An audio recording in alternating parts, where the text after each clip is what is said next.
Welcome, everyone, and thank you for joining us today. Today's webinar is presented by Sports Field Management Association. Leading up to SFMA's annual conference, we will be hosting various webinars that preview conference education sessions. The 2023 SFMA conference takes place January 16th to 19th, 2023 in Salt Lake City, Utah. Registration is now open, so make sure to head over to the SFMA website and register for the conference. Our featured speaker today is Geoffrey Rinehart, lecturer at University of Maryland. He will be presenting a preview of his conference education session, Managing Common Insect Pests in Cool Season Fields. Attendees will be muted during the presentation. If you have any questions, please use the Q&A feature. Please type in your questions and Jeff will answer them after the presentation. Thank you for joining us today. You can go ahead and get started. Thank you, Kristen, and thank you, SFMA, for the invitation to speak to you all today for a preview of my presentation coming up in Utah.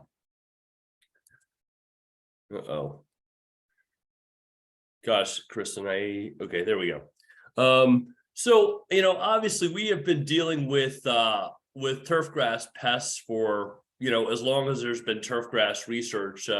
Found a couple interesting articles here, and of course it's from golf, but not from sports fields. But back in the 1920s, looking at fighting June beetle with caddies on July 1st, 1925, noticed that the June bugs were boring into our greens to deposit their eggs.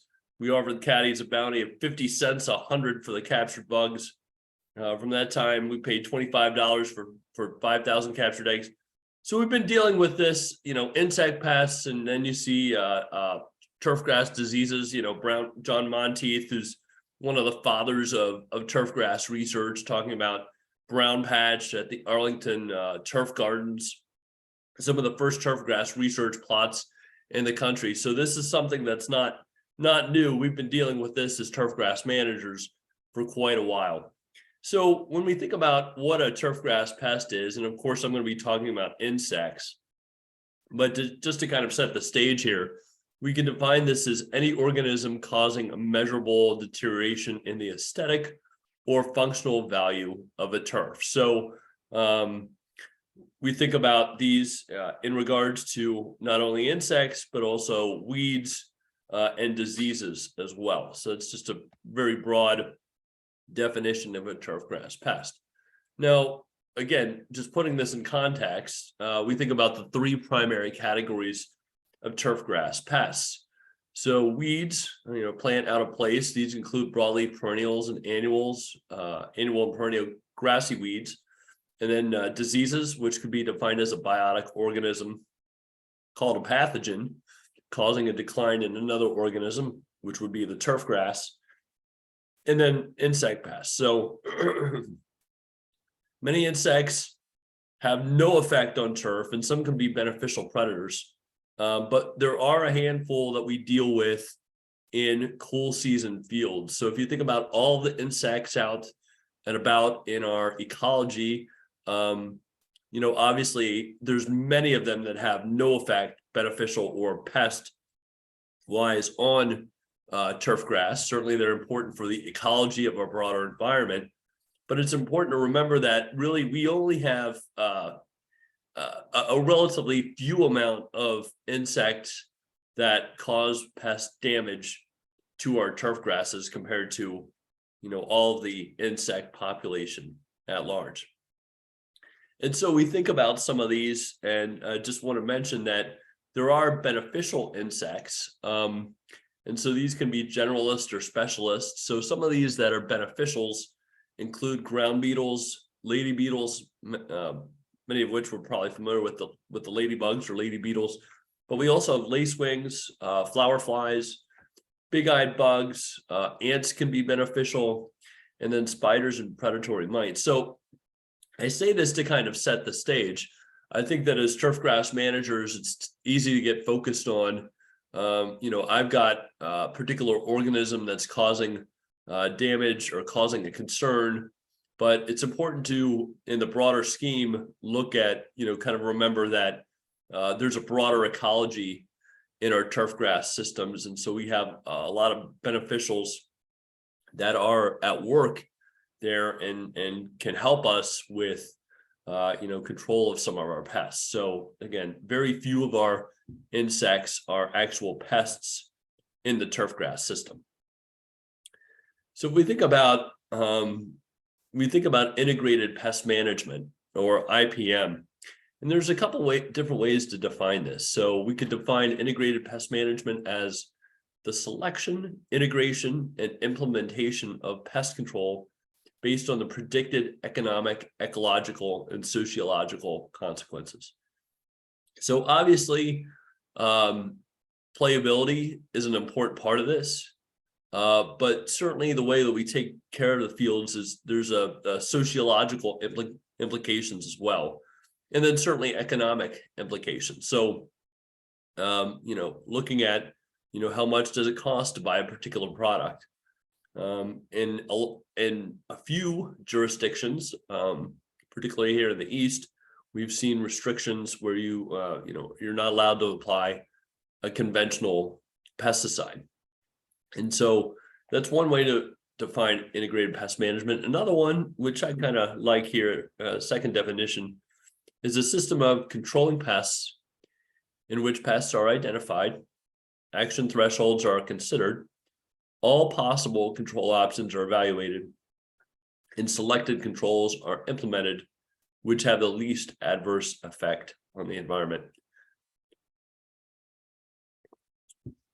So IPM was started about mid-century in California, looking at ways that, or different approaches for how pests could be controlled, and really integrating a variety of methods. And we're going to talk about those methods here, and all of which can be used by the turfgrass manager.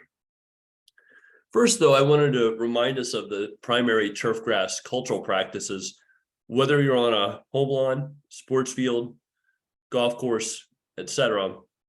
And typically you'll see these last five kind of listed. I've added another one here that I think is so critical, and that's variety selection. So within landscape design, we have a principle called right plant, right place. And you can kind of take that to the turfgrass realm as well. So being able to use the right species for our climate, for our use, and then using improved varieties within that particular species is so critical. We know that because of the work that turfgrass breeders have done, because of the work that the National Turfgrass Evaluation Program has done, we have been identifying, and we continue to identify, improved varieties that are more wear tolerant, that are more for Bermuda grasses, more cold tolerant, but certainly more pest tolerant and more drought tolerant. So being able to integrate improved varieties as a consistent overseeding technique, or when we're planning for a new sports field, is incredibly important, and really the foundation for plant health care for that turfgrass area. Then we look at the primary cultural practices that you're probably used to seeing, and these are going to include mowing, watering, fertilizing. Aerating and thatching are typically put into the category of cultivation. And then the idea is that if we can do these first five correctly, then we spend less time on pest management. And so being able to really advocate for what I call plant health care, growing a healthy plant, is going to reduce the incidence of pest management, of pests, whether that's weeds, diseases, or insects. Excuse me. And so if we think about this integrated pest management pyramid, we've got really our base is going to be prevention. So a good example of that, as I mentioned, was using improved varieties. Secondly, we have this concept of cultural practices. When we get into landscape plants, we can talk about sanitation, but really these cultural practices for turfgrass maintenance are so incredibly important. And then we look at physical and mechanical control. Within the insects, we have a lot of biological control with regards to natural to beneficial insects that act as predators on our turfgrass pests. And then we're looking at, as a last resort, use of a pesticide. And in that, we try to think about using less toxic approaches if we can. For many of our insects, if we're able to scout and find a population and analyze a threshold level early, there's a chance that we can use a less toxic product versus a conventional product for that particular sports field. So again, just kind of going through that in more detail here, in more augmentation here. We're really looking at being able to identify the pest. So we have to know what pest we're dealing with, and that's true whether it's an insect, a disease, or a weed. We establish damage threshold levels. Just because you see a few insects doesn't mean that they're likely to cause damage. So we think about for grubs, usually about 6 to 10 per square foot, and we can ascertain that by monitoring. So that's an example of establishing damage thresholds. And then in conjunction with that, we monitor for the pest. Certainly we look at cultural control techniques that I mentioned, mechanical control, if possible, probably a little bit more common in landscape plants than in turfgrass. But then using less toxics, biorationals, and spot treatment as opposed to blanket treatment, if at all possible. And then certainly kind of bringing that full circle is record keeping. So it's not only for our our respective departments of agriculture for as part of your pesticide license to be able to keep those records, but also to think about what worked, what didn't work. What type of pest incidents did I have in the previous year? We know that for some insects, if you have an outbreak in a particular area, you may be more prone to have an outbreak in a similar area the subsequent year. So being able to keep records and, if possible, even geographically reference those pest outbreaks is very helpful over the years. Okay, so that kind of brings us back to our cultural practices. And then looking at, of course, our IPM tactics. So again, looking at, biorational pesticides before conventional pesticides, but then building on this concept of cultural control as a foundation of our IPM pyramid. When I'm in person, I typically ask the room how many folks have established a written integrated pest management plan. And then I kind of, talk about this a bit.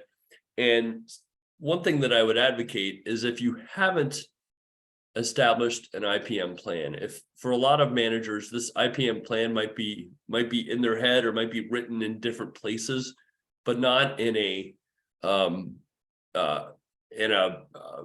document, not in a singular document. And so if you haven't written a document with an integrated pest management plan, certainly I would encourage you to do this, because this, as scrutiny becomes greater on us as turfgrass managers, it's important to have these plans written that you could show to somebody. And also it helps you to document how you're approaching your management with new employees, with maybe your upper level management. It's just a very helpful document to have.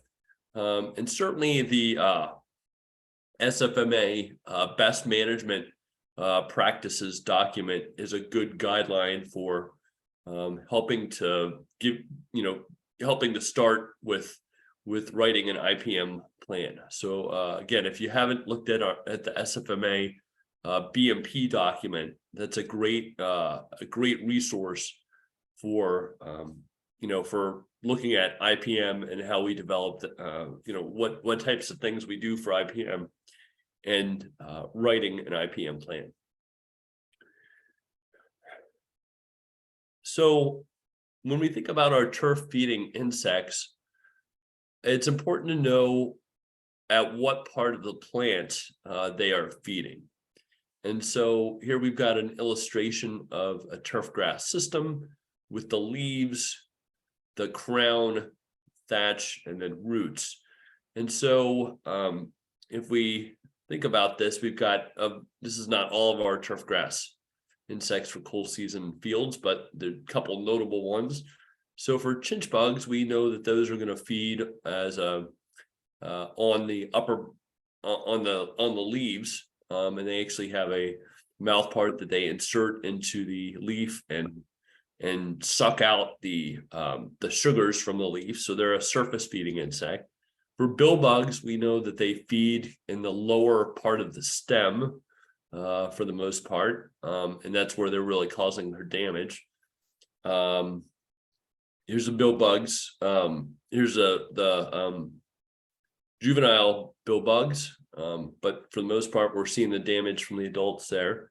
And then for the grubs, we're seeing them have most of their damage on the roots, of course. And so if you've got a population of grubs, you don't have many roots in your turfgrass system.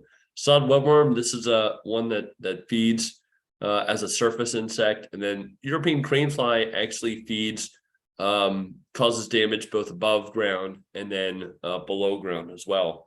So just another depiction of that. So we've got kind of our verdure up here, and then our thatch and crown area, our crown area, and then our thatch below this. And so being able to know where the insect is feeding when it's in its damaging stage is an important part of scouting and developing a control plan for our turfgrass insects. And so that's something that I will talk about in more detail at the seminar in Salt Lake City. So if we think about our primary cool season insects, and this is not an extensive list, but these are the top few which occur most commonly in our cool season sports fields. Certainly we have grubs, and within this is a number of different species within the scarab family. Excuse me. We have bill bugs, again, feeding on the lower stem. Chinch bugs feeding on leaves and stems. Sod webworm damages by chewing grass blades off and then pulling those blades into tunnels. Cutworms can feed on grass, leaves, and crowns. And then European cranefly can feed on the shoots, the crowns, and the roots. Armyworms pretty much feeding on the leaves. So being able to know what part of the plant a given insect is feeding on can help give us a clue as to what insect we might be dealing with when we're scouting for damage symptoms. There's our bill bug damage. So it's interesting with the grubs, they will feed on the roots, and so you pull that sod up and it doesn't have any roots. For bill bug damage, they're actually feeding on that lower stem just above the crown, so you can pull up that plant and the roots are still intact, but the stem of the plant comes right up and is detached from the crown of the plant. So thinking more about an IPM approach for insect pest management, 4 key things that we think about specifically for insect management is going to be identifying the target pest and the turfgrass. So we know that certain insect pests are more common on certain turfgrass species. And we know that some they're less common. So you being able to know what turfgrass you're dealing with is very important for providing information for scouting for insects. Certainly implementing a monitoring program is very important. And then in addition to this, determining when treatment is necessary. So again, using damage thresholds for this, and then selecting appropriate control approach are all aspects of IPM management for insect management, turfgrass systems. So we think about the fact that there's symbiotic fungi that are called endophytes that establish a symbiotic relationship between the fungus and the plant. And so these are fungi that are within the inner cell or found intercellularly and concentrated in the leaf, sheath, and seed.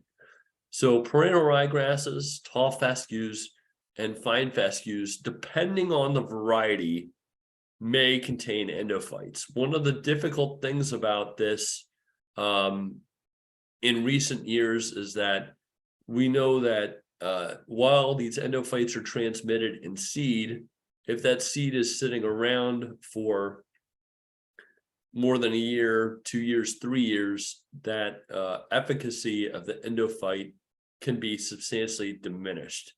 And so the National Turf Evaluation Program used to publish lists of what varieties had endophytes, but because of this fact that it's a little bit difficult to really monitor and keep up with, they don't do that anymore. But in talking to your seed suppliers, this is one thing to ask them if you're using perennial ryegrasses, tall fescues.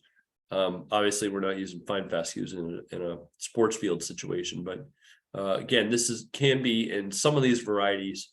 And basically, these make the leaf unpalatable to surface feeding insects by producing what's called an allelochemical, which is an alkaloid group. So basically, the insects don't want to feed on it because it doesn't taste good.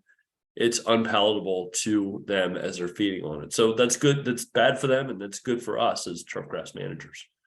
And you can kind of see here this fungal endophyte, many of which are in the Neotyphodium genus. It kind of weaves through between the leaf cells here. And you can see this is an older photo, but this is from some of the earlier Kentucky bluegrass NTAPs several decades ago, or pardon me, perennial ryegrass NTAPs several decades ago, looking at endophyte, looking at no endophyte versus endophyte enhanced, and being able to really see a difference in how those endophytes help to deter surface insect feeding. So remember, it's surface insect feedings like chinch bugs, sun webworms, bill bugs, not root feeding insects like grubs. So the second part is, or the next approach for IPM within insect management is going to be identifying the target pest. And so I think a lot of folks are familiar with using raster patterns for identification of different individual species within our white grub complex. And so this is one key way that we can identify these particular grubs, be able to tell the difference. Again, I will expand on this as we talk about our different insects in the full seminar, and then looking at implementing a monitoring program. So one way that we can do this for grubs, chinch bugs, and some others is by using a soap flush, where we mix up a few ounces of soap and 1 to 2 gallons of water, and then that is used as an irritant to cause the insects to come up to the surface. And while this doesn't control the insects, it gives you an opportunity to monitor the approximate populations of that insect. Another way of doing this, and this would be for bill bugs, would be the implementation of pitfall traps. So bill bugs will crawl along the surface, and you can, in this situation, we've got a PVC pipe that's cut out an opening in the top, and then kind of tilted downward so that they collect in this collection cup there. And then again, this isn't control, but it allows us to have an idea of how many bill bugs might be in our given area. And then looking at grubs, being able to go through, and then another way to do this would be to cut open a piece of sod, usually 1 by 1 foot square, and then count the grubs. That's another way that we can monitor for that particular group. And so far, for our grubs, we're usually looking at 6 to 10 grubs per square foot. And so determining when treatment is necessary, we're really looking at threshold levels. If we're on top of our fertilization, sometimes you can sustain even a little bit more, maybe up into the low teens of grubs per square foot. And so we think about how those cultural practices play a role in the threshold levels. And then we also think about how it's important to think about the time of year and the life stage for those insects when we develop or when we decide to make a treatment. And again, I will talk about that in more detail at the Utah seminar. So selecting appropriate controls, we do have a number of biorationals, less toxic products that are available, notably celiprin, which is chlorine traniliprole, which is an anthranilic diamide, and then conserve, which is a spinosad created from a naturally occurring bacteria that we use. So some of our, we do have some, biorational, less toxic products. Again, thinking about our, going back to where your insects are feeding and being able to know that is very important with regards to devising a control approach for those insects. And then what I will go into more detail on in the Utah seminar, as we look at the top 7 or 8 insects, we'll look at life cycle, we'll look at damage symptoms, again, kind of tying into, well, where is that insect feeding? And that gives us a clue to what type of damage symptoms we are likely to see. Of course, keeping in mind susceptible turf grasses, talk a little bit more about some monitoring approaches, and then ultimately looking at control approaches using the IPM process for each of the featured 7 or 8 insects that I'll cover in the seminar. So with that, I'm going to wrap up. Kristen, if there's any questions, I'd be happy to take them at this time. Sure. If anybody has any questions, please enter that into the Q&A feature, and Jeff would be happy to answer them. I did get one through the chat. Are there other symbiotic fungi, or is there only endophytes that we know of at this time? And is there any research going into that? So with regards to symbiotic fungi, again, the Neotyphodium genus is one that we know of and have identified and has been documented. When we're thinking about biologicals, though, we do have some beneficial nematodes. And so there's certain genera of beneficial nematodes that can be used for biological control, particularly in grub control. And these are Steinernema and Carbocapsae genera nematodes. So that's something that we'll talk about in the, looking at biological control for grub control approaches. Okay. We have, are these insects also common in Florida? So these,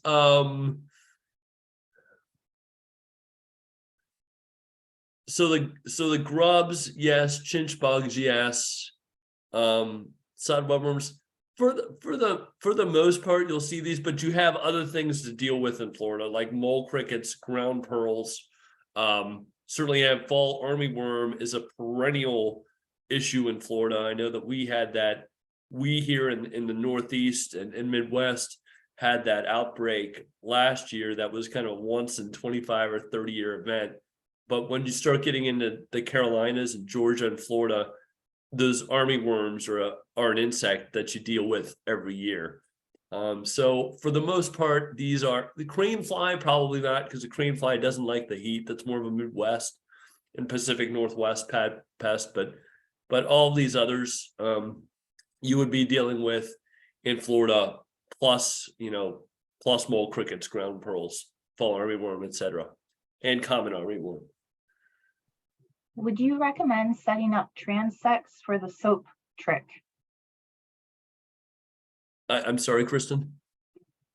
Would you recommend setting up transects, TRANSECTS, for the soap trick? So probably not necessary to go to the level of detail of setting up transects. You could probably, you could probably estimate it. Whether when you think about transects, I'm thinking about you're actually out there, doing measurements. I think if you could, if you can estimate that, that's probably good enough. The other thing that I'll note with record keeping is that, if you've had incidents of grub issues or other insect issues in particular spots, I would focus my monitoring on those spots that I had issues in the past. And then as I have time, maybe do that other monitoring, but really you want to focus on where you've had issues in the past. Okay, next question.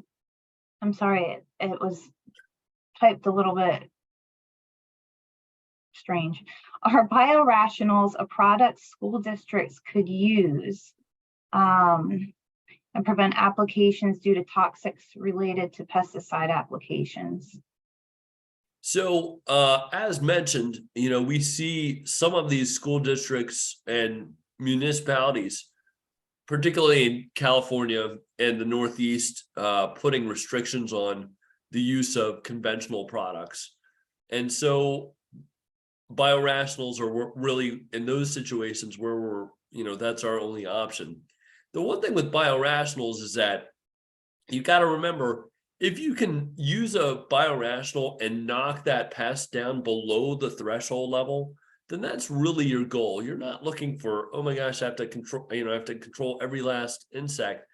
But if you can knock those populations below the threshold level, that's key. So for instance, you might look at some data and say, oh, the conventional worked 90%, but the biorational only worked 50 or 55%. Well, if that was enough to knock your threshold level back, or pardon me, knock your population back below your threshold, then in my mind, that's, that goal is achieved. And the other thing to note too is that our biorationals are more likely to be more effective in the earlier stages in the younger stages of that particular insect. We do have a biorational called BT Gallery Ray. So you might be familiar with Bacillus thuringiensis for caterpillar control and landscape ornamentals.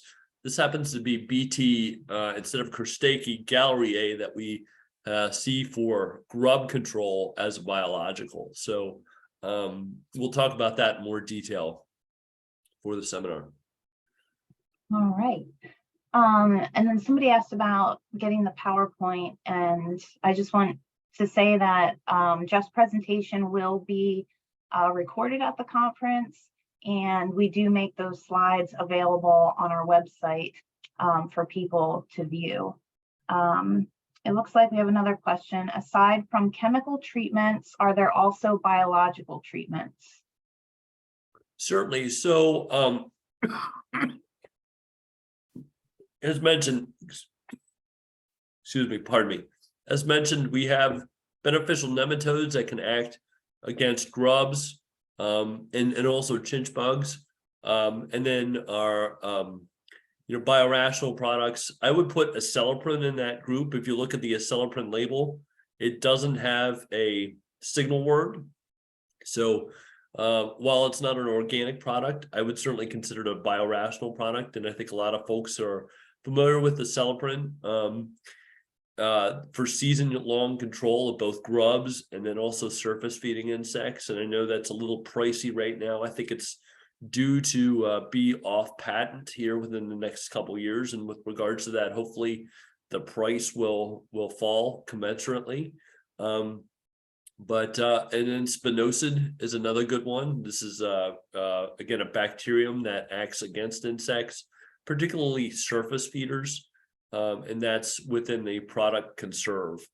So and then the BT Gallery is the trade name, or the trade name is Grubgone. So the downside of some of these biologicals is that they cost more. But if you're truly trying to do integrated pest management, or if you're in a jurisdiction that is is really ban conventional product use, then that's your option. And in those cases, I think that it really comes, like a lot of things in turfgrass management and dealing with upper level management, is communication. To say, I want to have a program where I'm integrating these biologicals because environmentally it's the right thing to do, but they're more expensive. And so I think if you're able to kind of phrase that to upper level management and start that conversation, hopefully, that's a starting point for being able to have the support to be able to do that. All right, one more question. What is your best recommendation for mole cricket control? So typically, mole crickets are a tough one. Those are more of a contact. We're looking at contact like a Telstar, something which is bifenthrin, which is in the pyrethroid class. Unfortunately for mole crickets, I'm not that familiar with any biorational, less toxic approaches. Certainly being able to catch them of course, mole crickets are incomplete metamorphosis. So once they hatch from the egg, they go through several nymphal stages before becoming adults. So being able to catch them at an earlier nymphal stage is going to be beneficial. I believe you could also use merit as a preventative for that. But otherwise, you're looking at probably one of the pyrethroids, in particular, Telstar would be one that I would think about for that. All right. Well, thank you. If you guys have any other questions, feel free to get in touch with Jeff by email or phone. Thank you, Jeff, and thank you all for joining us today. This presentation will be featured at SFMA's annual conference, so make sure to come prepared with questions. We hope to see you in Salt Lake City. Thank you, everyone. Have a good rest of the week and happy Thanksgiving.